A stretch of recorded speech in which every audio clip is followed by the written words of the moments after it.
নমস্কার।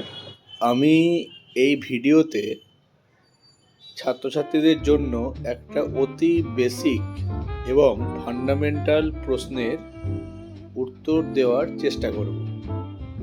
প্রশ্নটা হলো যে চার্জ বা যাকে বাংলায় আধান বলে, সেই চার্জ বা আধান বলতে আসলে ঠিক কী বোঝায়, এই সম্বন্ধে কিন্তু সম্যক ধারণা আমি দেখেছি যে 11-12-এ যারা পড়ে, ইভেন যারা কলেজ এবং ইউনিভার্সিটি লেভেলেও পড়ে, অনেকের মধ্যে কিন্তু চার্জ কি এই প্রশ্নের সঠিক উত্তর থাকে না।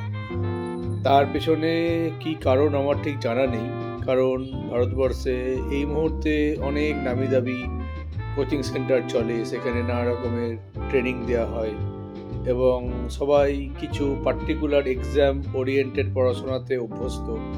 সেই ক্ষেত্রে আমার মনে হয় যে গভীরে ঢুকে বিষয়ের জিনিসটা জানবো, এই মানসিকতা স্টুডেন্টের সংখ্যা হয়তো আগের তুলনায় একটু কমে গেছে। তাই যখন একটা ছোট বাচ্চা চুম্বক নিয়ে খেলা করে, তখন কিন্তু সে কিছু অতি ফান্ডামেন্টাল প্রশ্ন জিজ্ঞেস করে, যেমন চুম্বকটা কেন লোহাতে আটকে গেল, কেন কাঠে আটকালো না, কেন চুম্বকটা দুটো চুম্বক একে অপরের কাছাকাছি চলে আসছে, কেন দূরে চলে যাচ্ছে।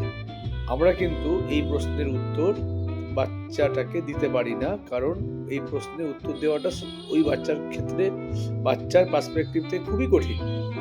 ইভেন আমিও সঠিকভাবে হয়তো দুটো চুম্বকের মধ্যে ইন্টারঅ্যাকশন এই মুহূর্তে ভালো করে হয়তো বোঝাতে পারবো না, কিন্তু প্রশ্নটা তো করতে হবে।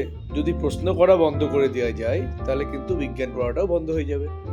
যেমন আমি যদি দুটো মানুষকে বলি যে একজনকে বললাম 2 কিলো চাল নিয়ে আসতে, একজনকে বললাম 2 কিলো মুড়ি নিয়ে আসতে, তাহলে তারা কিন্তু দুজনা দু রকমের ঝোলা বা ব্যাগ নিয়ে যাবে, কারণ তারা জানে যে 2 কিলো মুড়ি অনেকটা জায়গা নেবে, 2 কিলো চাল অতটা জায়গা নেবে না। তার মানে কি, কিছু পরিমাণ ভর বা মাস, এটা কিন্তু আমরা সেন্স করতে পারি। এখানে প্রশ্ন থেকে যায় যে ভর কি। ভর actually concentrated form of energy, অর্থাৎ পুঞ্জীভূত শক্তিকেই ভর বলা যায়। কারণ সেই বিখ্যাত সমীকরণ, বিভিন্ন মানুষ তার জামা টি শার্টে এঁকে ঘুরে বেড়ায়, E=mc², অর্থাৎ ভর ও শক্তি একই জিনিস, দুটো বিভিন্ন রূপ। সৃষ্টি স্থিতি বিনাশনম শক্তি ভূতে সনাতনী গুণাশ্রয় গুণময় নারায়ণী নমস্তুতে, অর্থাৎ সৃষ্টি স্থিতি যখন ধ্বংস হবে, তখন সবই শক্তি হয়ে যাবে। এর অর্থ কি? এর অর্থ হচ্ছে শক্তি এবং বস্তু আসলে একই এন্টিটির দুটো রূপ। এবার প্রশ্নটা হলো যে ভর বলতে আরেকটা সঙ্গ আমরা বলতে পারি, ভর হচ্ছে কোনো বস্তুর জাড্যের পরিমাপ, অর্থাৎ ভরের সাহায্যে আমরা জাড্য ধর্মর ধারণা পাই। জাড্য ধর্ম হচ্ছে কোনো বস্তু স্থির থাকা অথবা সমবেগে সরলরেখায় চলতে থাকার যে টেন্ডেন্সি, তাকেই জাড্য বলে। এবার আগেকার দিনের লোকেরা জড়ত্বীয় ভর বা ইনার্সিয়াল মাস এবং গ্র্যাভিটেশনাল মাসকে আলাদা আলাদাভাবে ভাবতো, অর্থাৎ যে ভরের জন্য মহাকর্ষ বলের জন্ম হয় এবং জাড্যের জন্য যে ভরের কথা বলছি, সেইগুলো নাকি আলাদা। পরবর্তীকালে দেখা গেছে না, দুটো আসলে একই। অর্থাৎ ভর হচ্ছে এমন একটা ভৌত ধর্ম যার জন্য মহাবিশ্বের একটি মৌলিক বল, যার নাম মহাকর্ষ, সেটা সৃষ্টি হয়। তাহলে এটা আমরা বুঝলাম। তাহলে আধানটা কি? আধানটা ঠিক কি প্রপার্টি? ইলেকট্রনকে আমরা বলি negatively charge, proton positively charge, আর নিউট্রন নিউট্রাল। তাহলে নিউট্রনের মধ্যে অ্যাকচুয়ালি কি নাই, যেটা কিনা প্রোটনের মধ্যে আছে এবং ইলেকট্রনের মধ্যে আছে, তাই তাদেরকে আমরা আহিত কণা বলছি, নিউট্রনকে আমরা নিস্তরিত বলছি। এবার আমরা এটাও জানি যে ইলেকট্রনের ভেতরের গঠন এখনো আমাদের জানা নেই। সবচেয়ে প্রথম 1896 এর দিকে টমসন সাহেব, সে বিখ্যাত কেমব্রিজ ইউনিভার্সিটির ক্যাভেন্ডিশ ল্যাবরেটরিতে বসে ইলেকট্রন কণার চার্জ বাই ভরের যে অনুপাত বার করেছিলেন। তাহলে প্রথম ইলেকট্রন কণার সন্ধান আমরা পেয়েছি, কিন্তু এখনো পর্যন্ত ইলেকট্রনের ইন্টারনাল স্ট্রাকচারের কোনো হদিস আমরা এখনো পাইনি। আমরা ধরে নিই যে ইলেকট্রন হচ্ছে ফান্ডামেন্টাল পার্টিকেল। কিন্তু গেলম্যান সাহেব আমাদের শিখিয়েছে যে প্রোটন বা নিউট্রনের ভিতরে ইন্টারনাল স্ট্রাকচার রয়েছে। আরও হায়ার এনার্জি স্ক্যাটারিং এক্সপেরিমেন্টের সাহায্যে ওই 1960-এর দিকে বা 60 থেকে 70-এর মাঝে স্ট্যানফোর্ড ইউনিভার্সিটিতে যে লিনিয়ার অ্যাক্সেলারেটর যন্ত্রটা ছিল, সেখানেও কিন্তু প্রোটনের ইন্টারনাল স্ট্রাকচারের হদিস মানুষজন পেয়েছিল এবং এর জন্য গেলম্যান সাহেব নোবেল প্রাইজ পেয়েছেন। তাহলে এটা অনেক পরের আবিষ্কার। তাহলে প্রোটনের ভেতরে যে কণাগুলো রয়েছে তাকে আমরা কোয়ার্ক বলে বলি, 6 রকম কোয়ার্ক হয়।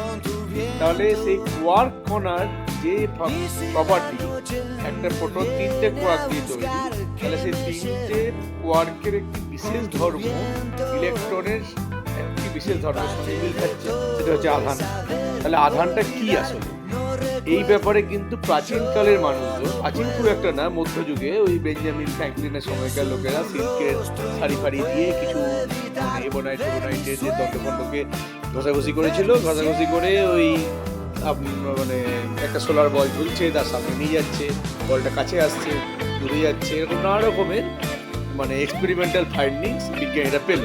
তারা দেখতে পেল যে এখানে এমন একটা ঘটনা ঘটছে যেখানে আকর্ষণ এবং বিকর্ষণ দুটোই হচ্ছে। তখন তারা ধারণা করলো যে এখানে এমন কিছু একটা জিনিস জমা হচ্ছে যার জন্য এই আকর্ষণ বা বিকর্ষণ বলে জন্ম হয়েছে। তার নাম তারা দিল হচ্ছে চার্জ বা আধান। এবং যেহেতু আকর্ষণ বিকর্ষণ দুটো বোঝাতে হবে, তাই তারা বললো পজিটিভ চার্জ, নেগেটিভ চার্জ। যেমন ভরের ক্ষেত্রে শুধুই আকর্ষণ হওয়া ঘটছে, তাই নেগেটিভ ভরের কোনো কনসেপ্ট এখন আমাদের হাতে নেই। তাহলে এই নেগেটিভ চার্জ পজিটিভ চার্জের রেসপেক্টে মানুষজন তড়িৎ কোষ বানিয়েছিল। এবং আমরা এটাও জানি আজ থেকে প্রায় 2 থেকে 2.5 বছর আগে আরবের মাটি করে তড়িৎ কোষের সন্ধান পাওয়া গেছে। সেটা অন্য ম্যাটার, অন্য টপিক, অন্য আলোচনা, সেটা অন্য ব্যাপার। কিন্তু সেই তড়িৎ কোষের ঋণাত্মক প্রান্তে, মানে একটা যদি আমরা কন্ডাক্টিং প্লেটকে তড়িৎ কোষের ঋণাত্মক প্রান্ত দ্বারা আহিত করি, তাহলে ক্যাথোড রশ্মি অর্থাৎ ক্যাথোড রে সেই ঋণাত্মক প্রান্তের ধনাত্মক প্রান্তের দিকে আকৃষ্ট হচ্ছে বা ডিফ্লেক্ট করছে। সেখান থেকে আমরা বলেছি যে ইলেকট্রন হচ্ছে নেগেটিভলি চার্জ। আমরা যদি ইলেকট্রনকে ইনিশিয়ালি পজিটিভ চার্জ বলতাম এবং প্রোটনকে নেগেটিভ চার্জ বলতাম, তাহলে কিন্তু আন্ডারস্ট্যান্ডিংয়ে কোনো সমস্যা হতো না। এই পজিটিভ এবং নেগেটিভ এই ধারণাটা মানুষের দেওয়া। তাহলে আধান কি? আধান হচ্ছে একটা ফান্ডামেন্টাল প্রপার্টি যার জন্য তড়িৎ চুম্বকীয় নামক আরেকটি মৌলিক বলের জন্ম হয়েছে, এবং মৌলিক বলের সৃষ্টির পেছনে যে কারণ সেটাই হচ্ছে আধান। আধান কিন্তু একা একা থাকতে পারবে না, আধান কিন্তু মাসের ওপরেই মানে কি বলবো যে থাকবে, মানে মাসের ওপরেই সে কিন্তু চেপে থাকবে। শুধু আধান আছে মাস নাই এমনটা কিন্তু কোনো মতেই সম্ভব নয়। আর আধান হচ্ছে একটা ফান্ডামেন্টাল প্রপার্টি এবং আধান একটা কোয়ান্টাম নাম্বারও বটে। সেটা পরবর্তীতে যখন ছাত্রছাত্রীরা আরও বড় হবে, কোয়ান্টাম মেকানিক্স বা কোয়ান্টাম ক্রোমোডাইনামিক্স শিখবে, তখন তারা জানতে পারবে। তাহলে আমরা আজকে জানতে পারলাম তাহলে কি, তাহলে প্রোটনের ভিতরে যে কোয়ার্কগুলো আছে, তাহলে কোয়ার্কের আধান হচ্ছে ভগ্নাংশে। সেই আধানগুলো অ্যাকুমুলেট হয়ে তিনটে কোয়ার্কের আধান একসাথে হয়ে প্রোটনের আধান আমরা দেখতে পাচ্ছি যে 1.6 10⁻⁹ কুলম, যেটা মিলিকান সাহেব আবিষ্কার করেছিল। আর ইলেকট্রনের চার্জও কিন্তু দেয়, কিন্তু দুটো চার্জের নেচারটা আলাদা। তাহলে আমরা কিন্তু একটা আভাস পেতে পারি, সেটা হচ্ছে যে ওই কোয়ার্কের মধ্যে যে ইন্টারাকশন আর ইলেকট্রনের মধ্যে কিন্তু কিছু বেসিক ফান্ডামেন্টাল বা বেসিক জিনিসের মিল আছে। তাহলে এবার আমরা জানি যে আমাদের মহাবিশ্বে মোট 4 রকমের মৌলিক বল। তার মধ্যে একটা হলো মহাকর্ষ, একটা হচ্ছে তড়িৎচুম্বকীয় বল, একটা সবল নিউক্লিয় বল, একটা দুর্বল নিউক্লিয় বল। তারপরে আমাদের আব্দুল সালাম, আর আমাদের ওয়েনবার্গ আর সেলডন গ্লাসো এরা দেখালো যে উইক নিউক্লিয়ার ফোর্স আর তড়িৎচুম্বকীয় বল আসলে একটা বলেরই দুটো আউটকামস। তাদের নাম দেওয়া হলো ইলেকট্রো উইক ফোর্স। তাহলে আমাদের হাতে এখন 3টে বল, একটা হচ্ছে মহাকর্ষ, একটা হচ্ছে স্ট্রং নিউক্লিয়ার ফোর্স, একটা হচ্ছে ইলেকট্রো উইক ফোর্স। সেই আলটিমেট যে ফোর্সটা যেটা বিগ ব্যাংয়ের ঠিক পরে যখন সব কিছু অ্যাকুমুলেট অবস্থায় একটা স্যুপ আকারে ছিল, তারপর যখন বিভিন্ন বিভিন্ন ফোর্সের কম্পোনেন্টে ভাগ হয়, সেই আলটিমেট ফোর্সটার সন্ধান তো সবাই করেছে, আপনারা জানেন, তাকে থিওরি অফ এভরিথিং বলে। তাহলে আমার এই ভিডিওতে আমি ক্ল্যারিফাই করার চেষ্টা করলাম যে আধান কি। আধান হচ্ছে একটা পদার্থের মৌলিক ধর্ম, যার সাহায্যে তড়িৎচুম্বকীয় বলের সৃষ্টি হয়। নমস্কার।